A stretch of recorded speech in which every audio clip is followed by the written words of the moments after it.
সুপ্রিয় শিক্ষার্থীবৃন্দ, তোমরা কেমন আছো? হরিডাল ইউনিয়ন মাধ্যমিক বিদ্যালয়ের অনলাইন ক্লাসে তোমাদের স্বাগতম। আমি সঞ্জয় কুমার পাল, সহকারী শিক্ষক গণিত, হরিডাল ইউনিয়ন মাধ্যমিক বিদ্যালয়, পাইকগাছা, খুলনা। আজকে আমি নবম শ্রেণীর পদার্থবিজ্ঞান বিষয়ের অধ্যায় 5 নিয়ে আলোচনা করব। আজকে আলোচ্য বিষয় আর্কিমিডিসের সূত্র। সুপ্রিয় শিক্ষার্থীবৃন্দ, তোমরা তোমাদের পাঠ্যপুস্তকের পঞ্চম অধ্যায়ের 134 পৃষ্ঠা বের করো। এখানে লক্ষ্য করো, এখানে একটি চিত্র দেওয়া আছে। আমি একটি চিত্র এখানে অঙ্কন করছি। একটি বিকার, এই বিকারের ভেতরে দেখো, এই বিকারের ভেতরে এখানে কি রাখা আছে? পানি রাখা আছে। বিকারের ভেতরে পানি রাখা আছে। এই পানির উপরে পৃষ্ঠ হচ্ছে এই।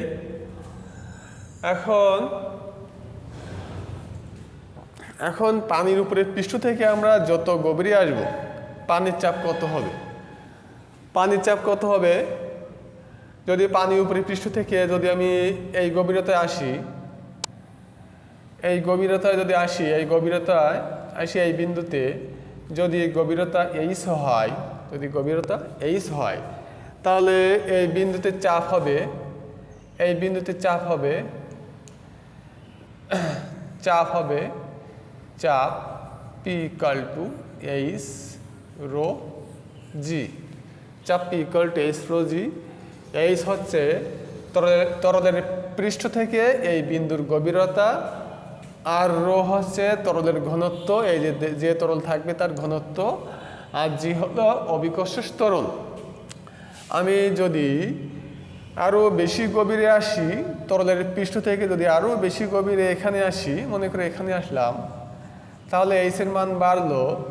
তরলের পৃষ্ঠ থেকে এই গভীরে আসলাম, এত গভীরে, গভীরতা এইচ, তাহলে এইচের মান এখান থেকে এই এইচের মানটা অনেক বেশি।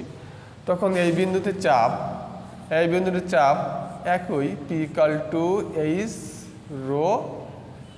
Rho G. চাপ P equal to H rho G. কিন্তু এই চাপের মানটা কি বেশি না কম?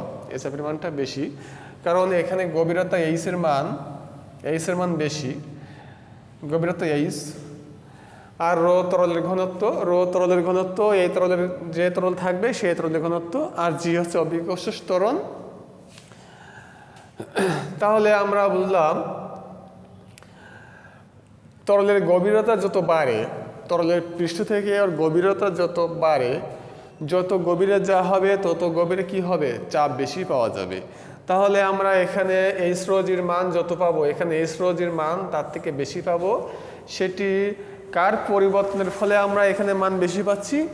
গভীরতা এইচ এর পরিবর্তনের ফলে। এইচ, এখান থেকে গভীরতা এইচ এর মান যা, এখান থেকে এই যে গভীরতা এইচ এর মান কি তার থেকে অনেক বেশি, কিন্তু তরলের ঘনত্ব এবং অবিকর্ষজ ত্বরণ কি, এটা অপরিবর্তিত। তুমি এখানে যে তরল নেবে সেই একই তরলের ক্ষেত্রে ঘনত্ব অপরিবর্তিত। তাহলে চাপ কার উপর নির্ভরশীল? চাপ হচ্ছে তরলের গভীরতার উপর নির্ভরশীল, তরলের উপরের পৃষ্ঠ থেকে এর গভীরতার উপর নির্ভরশীল। চাপের মান P equal to H rho G. এরপরে আমরা আর্কিমিডিসের সূত্র, এটির প্রমাণ আমরা দেখব। আর্কিমিডিসের সূত্রের প্রমাণ দেখি। আর্কিমিডিসের সূত্রটি হলো, কোনো বস্তুকে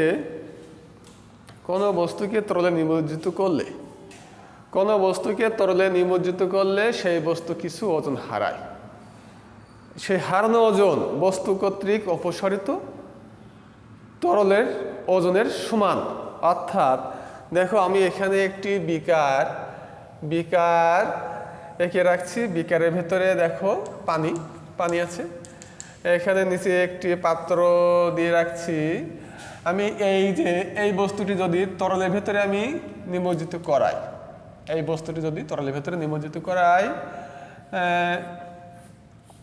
তাহলে কি হবে? দেখো, যদি এই বস্তুটি যদি তরলের ভেতরে নিমজ্জিত করা হয়, তাহলে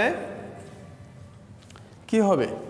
যেহেতু এই বিকারের কানায় কানায় মানে বিকারের মুখ পর্যন্ত পানি ছিল, এক কানায় কানায় পানি ছিল, সেই পানি নিচে উপচে পড়বে, সে উপচে এই পাত্রে পড়লো। তাহলে এই বস্তুটিকে যদি আমরা তরলের ভেতরে ডুবালাম, তাহলে এই বস্তু কিছু ওজন হারালো। এই বস্তু কি হলো? কিছু ওজন হারালো।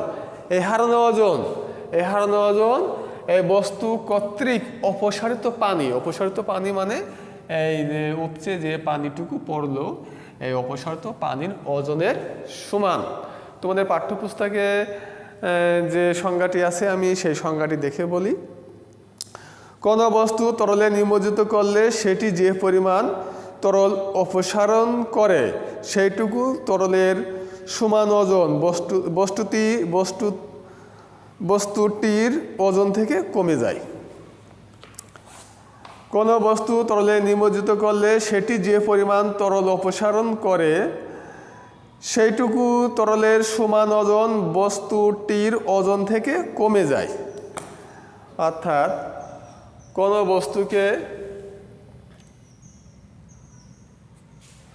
কোন বস্তুকে তরলে নিমজ্জিত করলে অথবা ডুবালে সে বস্তু কর্তৃক যতটুকু পানি অপসারিত হবে সেই অপসারিত পানির ওজন বস্তুর হারানো ওজনের সমান। এটা হলো আর্কিমিডিসের সূত্র।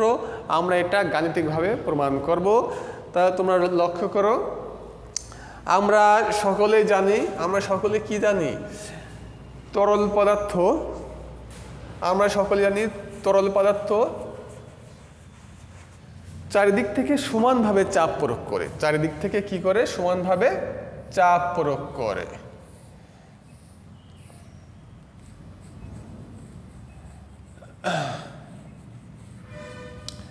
এখন তরল পদার্থ চারিদিক থেকে সমানভাবে চাপ প্রয়োগ করে, সেটা আমরা জানি।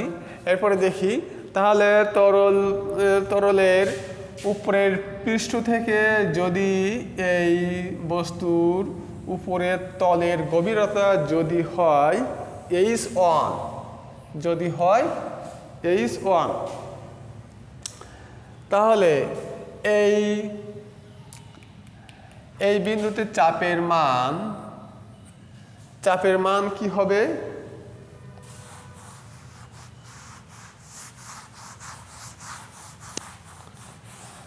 এই বিন্দুতে চাপের মান কি হবে? চাপ P1 = H1 ρg। এই বিন্দুতে চাপ। এখন চাপ বের করলাম। আমরা জানি চাপ সমান বল বাই ক্ষেত্রফল। জানি কি? জানি বল বাই ক্ষেত্রফল। চাপ সমান বল বাই ক্ষেত্রফল, মানে চাপ P = F/A। আমরা জানি কি? চাপ সমান বল বাই ক্ষেত্রফল মানে P = F/A।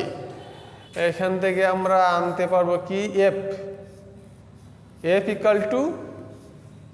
PA = AP, তাই না?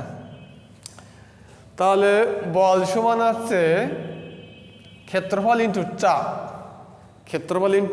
চাপ। বল সমান কি? ক্ষেত্রফল ইন্টু চাপ। তাহলে বল সমান F সমান হচ্ছে AP। তাহলে F সমান হচ্ছে AP। বল সমান ক্ষেত্রফল ইন্টু চাপ। তাহলে আমরা এটুকু মুছলাম। এরপর দেখো, অতএব F1 মানে বল। কতটুকু বল? তরলের উপরের পৃষ্ঠ থেকে এই পাত্রের উপরের পৃষ্ঠের গভীরতা H1। এই পাত্রের উপরের পৃষ্ঠের ক্ষেত্রফল যদি হয়, কি হয়? যদি হয়, ক্ষেত্রফল যদি হয় ক্যাপিটাল A, তাহলে এই যে তরল উপরের থেকে নিচের দিকে যে পরিমাণ বল প্রয়োগ করছে সেই পরিমাণ বলের মান হচ্ছে F1। সেই পরিমাণ বলের মান হচ্ছে কি F1। সেই F1 তা বল F equal to AP, AP তাহলে এ আর পি কি, পি মান হচ্ছে P1, P1 হচ্ছে H1 রো জি, H1 রো জি। অর্থাৎ এই যে এ ক্ষেত্রফল, এই এ ক্ষেত্রফল হলো এই পাত্রের এই যে উপরের পৃষ্ঠের ক্ষেত্রফল হচ্ছে এ, ক্ষেত্রফল হচ্ছে এ। তাহলে তরলের উপর থেকে নিচের দিকে এই পাত্রটিকে উপর থেকে নিচের দিকে যে পরিমাণ বল প্রয়োগ করছে, উপর থেকে নিচের দিকে যে পরিমাণ বল প্রয়োগ করছে সেই পরিমাণ বলের মান হচ্ছে H1 রো জি, H1 রো জি। উপর থেকে নিচের দিকে যে পরিমাণ বল প্রয়োগ করছে সেই পরিমাণ বলের মান হচ্ছে H1 রো জি, যেখানে এ হলো এই পৃষ্ঠের মুখের ক্ষেত্রফল, H1 হলো তরলের উপরের পৃষ্ঠ থেকে এই বস্তুর উপরের পৃষ্ঠের গভীরতা, রো হচ্ছে এই তরলের ঘনত্ব, আর জি হচ্ছে অভিকর্ষের ত্বরণ। এরপরে দেখব এই বস্তুটির এই নিচের পৃষ্ঠের গভীরতা কত। এই নিচের পৃষ্ঠের গভীরতা, তরলের উপরের পৃষ্ঠ থেকে এই নিচের পৃষ্ঠের গভীরতা আমরা যদি বিবেচনা করি H2, যদি গভীরতা বিবেচনা করি যদি H2, যদি এইটুকু গভীরতা বিবেচনা করি যদি H2, তাহলে এই তরল, যেহেতু তরল পদার্থ সব দিক থেকে চাপ প্রয়োগ করে, এই উপরের পৃষ্ঠ দ্বারা উপর থেকে নিচের দিকে চাপ প্রাপ্ত হচ্ছে, আর নিচের পৃষ্ঠ দ্বারা এই বস্তুটির নিচের পৃষ্ঠ দ্বারা তরল নিচের থেকে উপরের দিকে চাপ প্রয়োগ করছে, তরল নিচের থেকে উপরের দিকে চাপ প্রয়োগ করছে। এখন কতটুকু চাপ প্রয়োগ করবে সেটা আমরা দেখি। চাপ, তাহলে চাপ P2 ইকুয়াল টু চাপ P সমান H রো জি, তাহলে H রো জি, কিন্তু এখানে গভীরতা কত, গভীরতা হচ্ছে H2 রো জি, চাপ P2 সমান H2 রো জি। তাহলে এই যে এই বিন্দুতে চাপ, এই বিন্দুতে চাপ P2 সমান H2 রো জি, H2 আছে তরলের উপরের পৃষ্ঠ থেকে এই বিন্দুর গভীরতা। তাহলে এই চাপ কোন দিকে প্রযুক্ত হবে, এই চাপ প্রযুক্ত হবে উপরের দিকে, এই চাপটা প্রযুক্ত হবে কোন দিকে, উপরের দিকে। যেহেতু তরল পদার্থ চতুর্দিক থেকে সমানভাবে চতুর্দিক থেকে চাপ প্রয়োগ করে, তাহলে এই চাপটা প্রযুক্ত হবে কোন দিকে, উপরের দিকে। এখন এই চাপের পরে আমরা বল বের করব, দেখি বল F2 সমান কত হচ্ছে। অতএব বল F2 সমান কত হচ্ছে, উপরের পৃষ্ঠের ক্ষেত্রফল এ, নিচের পৃষ্ঠের ক্ষেত্রফল কি হবে, এ হবে। তাহলে বল F2 সমান এ H2 রো জি, H2 রো জি। তাহলে আমরা কি পেলাম,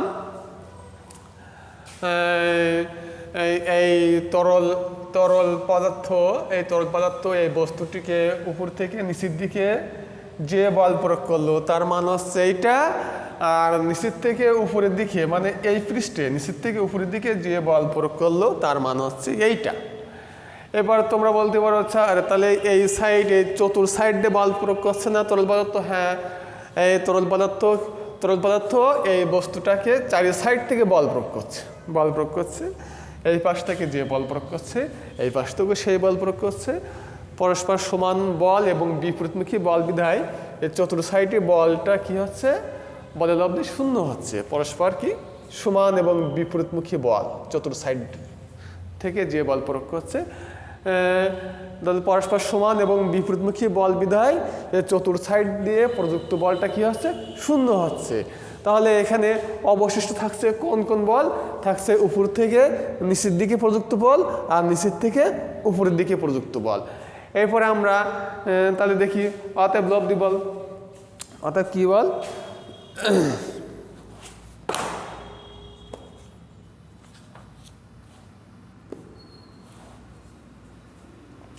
অর্থাৎ লব্ধি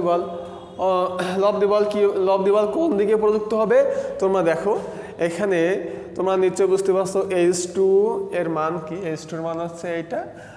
H2 এর মান এখান থেকে এইটুক, আর H1 এর মান এখান থেকে এইটুক, H2 এর মান নিশ্চয়ই বেশি, তাহলে আসছে উপরের দিকে প্রযুক্ত বলটা কি হবে, বেশি হবে, নিচের দিকে প্রযুক্ত বলটা কি হবে, কম হবে। তোমরা চিত্র দেখে নিশ্চয়ই বুঝতে পারছো। H2 আসছে তরলের উপরের পৃষ্ঠ থেকে নিচের পৃষ্ঠের নিচের এই বস্তুর নিচের পৃষ্ঠ পর্যন্ত এর গভীরতা হচ্ছে H2, আর তরলের উপরের পৃষ্ঠ থেকে এই বস্তুর উপরের পৃষ্ঠ পর্যন্ত গভীরতা হচ্ছে H1। তাহলে আমরা এই চিত্র দেখে বুঝতে পারছি যে H2 এর মান এই H1 এর মান অপেক্ষা বেশি। আমরা এই যে বল F1 বল F2 বল, F1 বল উপর থেকে নিচের দিকে প্রযুক্ত বল, F2 বল নিচের থেকে উপরের দিকে প্রযুক্ত বল দেখে আমরা বুঝতে পারি যে F2 বল F1 বল অপেক্ষা বেশি। অতএব লব্ধি বল অর্থাৎ উপরের দিকে বল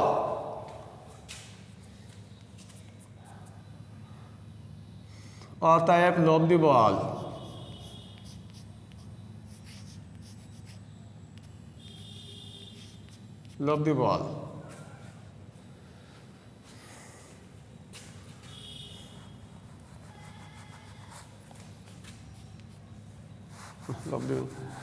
উপরের দিকে বল, অতএব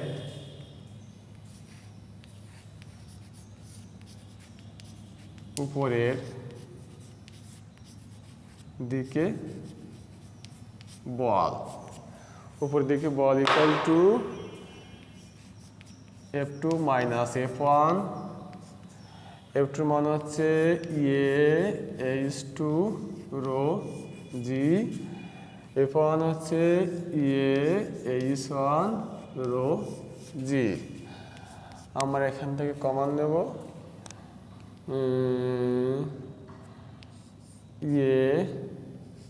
রো জি H2 minus H1। H2 minus H1 হলো H, এই বস্তুর উচ্চতা, তাহলে হলো কি রো জি H। তাহলে আমরা এই সাইডে লিখি H রো জি, H রো জি মানে উপরের দিকে বল, উপরের দিকে যে লব্ধি বল, উপরের দিকে যে লব্ধি বল সেই বলটা হচ্ছে H রো জি। এখন এ হচ্ছে কি, হচ্ছে এই তরলের পৃষ্ঠের এই তলের ক্ষেত্রফল, এই ক্ষেত্রফল গুণ উচ্চতা হলো এই বস্তুটার আয়তন। এই তলের এই নিচের তলের ক্ষেত্রফল গুণ উচ্চতা হলো এই বস্তুটার আয়তন। তাহলে আয়তন হলো আয়তন ভি রো জি। তাহলে যেহেতু ভি ইকুয়াল টু কি ভি হচ্ছে এই বস্তুর আয়তন কি করে হলো, তরলের নিচের পৃষ্ঠের ক্ষেত্রফল গুণ উচ্চতা হলো এই বস্তুটির আয়তন ভি রো জি। তাহলে ভি রো জি হলো উপরের দিকে বল অর্থাৎ উপরের দিকে লব্ধি বল। তাহলে ভি রো জি এই পরিমাণ বল বস্তুটি, এই পরিমাণ বলের সমান ওজন বস্তুটি হারাবে। এই পরিমাণ বলের সমান ওজন বস্তুটি হারাবে।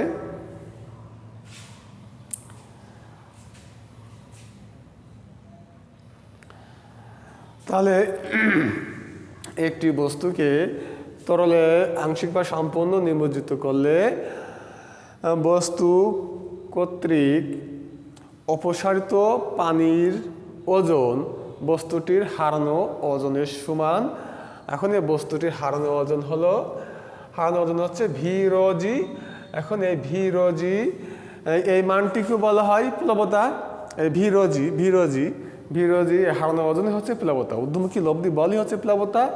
ঊর্ধ্বমুখী লব্ধি বল বা হারানো ওজন এটা প্লবতা ভি রো জি।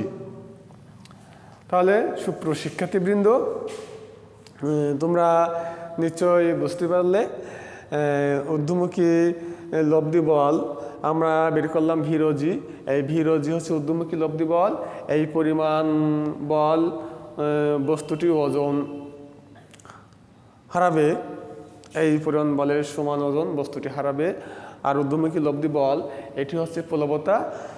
সুপ্রিয় শিক্ষার্থীবৃন্দ, তোমরা বাড়িতে এটি প্র্যাকটিস করো। আর্কিমিডিসের সূত্র তোমাদের পাঠ্যপুস্তকের 137 পৃষ্ঠায় 5.3.1 আর্কিমিডিসের সূত্র, এটা বাড়িতে প্র্যাকটিস করো। এবং 134 পৃষ্ঠা 5.3 তরলের ভেতরের চাপ, আমি এটা আলোচনা করছি, এটা বাড়িতে তোমরা অনুশীলন করো। তোমরা সকলে ভালো থেকো, সকলকে ধন্যবাদ।